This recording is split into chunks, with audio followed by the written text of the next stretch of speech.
सज्जल और रीटा दो बहनें थीं। बचपन में ही उनके माता पिता चल बसे थे। उसके बाद उनकी दादी ने उन्हें पाला पोसा, लेकिन कुछ समय बाद ही दादी भी चल बसी और वो दोनों बहनें अकेली रह गईं।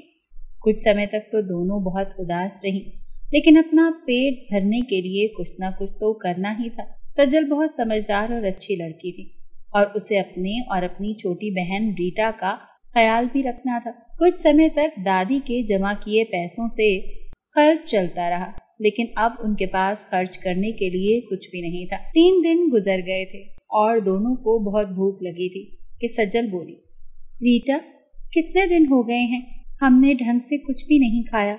मुझे लगता है कि अब मुझे कोई काम ढूंढकर हम दोनों के खाने पीने का इंतजाम करना पड़ेगा। तुम यहाँ पर बैठो और मैं बाहर जाकर कोई काम ढूंढने की कोशिश करती हूँ। ये कहकर सज्जल ने अपनी पानी की बोतल उठाई और काम की तलाश में निकल गई। धूप बहुत तेज थी। चलते चलते सज्जल का गला सूख गया और उसे बहुत प्यास लगी थी। वो एक दरख्त के नीचे बैठकर पानी पीने लगी कि उसे दरख्त के पास एक बुढ़िया नजर आई। अरे बेटी, मुझे बहुत प्यास लगी है। 2 दिन से पानी की बूंद भी मेरे हलक से नीचे नहीं उतरी। तो सज्जल बोली, अम्मा, ये लें, आप मेरा पानी पी लें, मैं घर जाकर पानी पी लूंगी। बुढ़िया ने पानी पीकर उसे बहुत दुआएं दी और कहने लगी, सज्जल, तुम बहुत अच्छी और दयालु लड़की हो। मैं तुमसे बहुत खुश हूँ। पर आपको मेरा नाम कैसे पता चला? जादू से। सज्जल, मैं तुम्हें एक राज की बात बताऊं?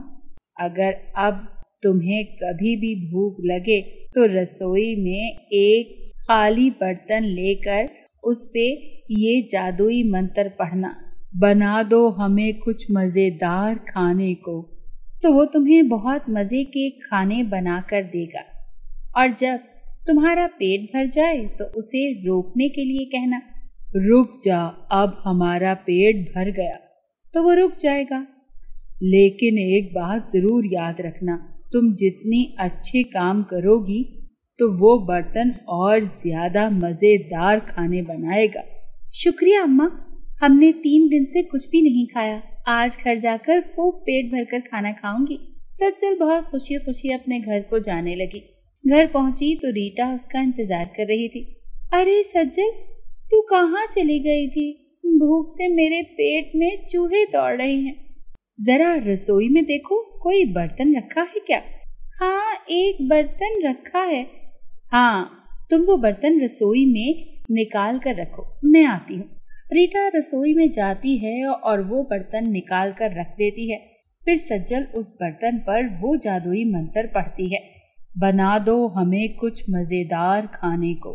पलक झपकते ही उनके सामने बहुत सारे खाने बनकर तैयार हो जाते हैं।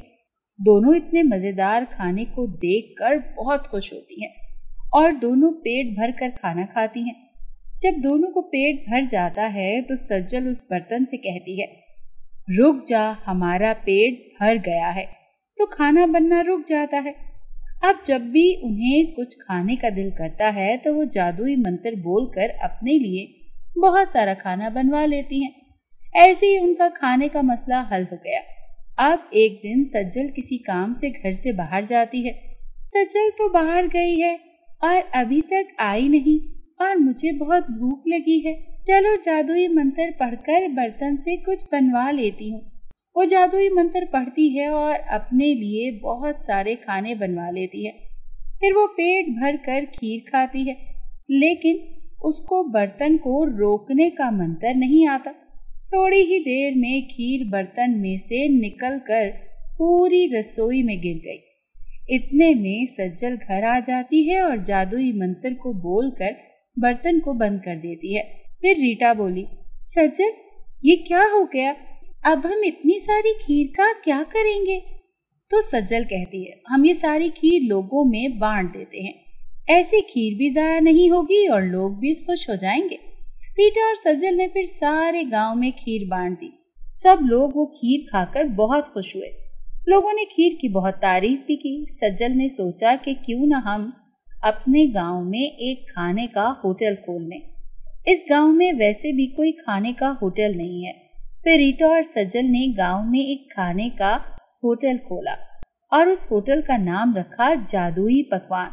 फिर थोड़े ही अरसे में उनका होटल पूरे गांव में मशहूर हो गया और वो दोनों बहनें खुशी खुशी अपनी जिंदगी गुजारने लगी।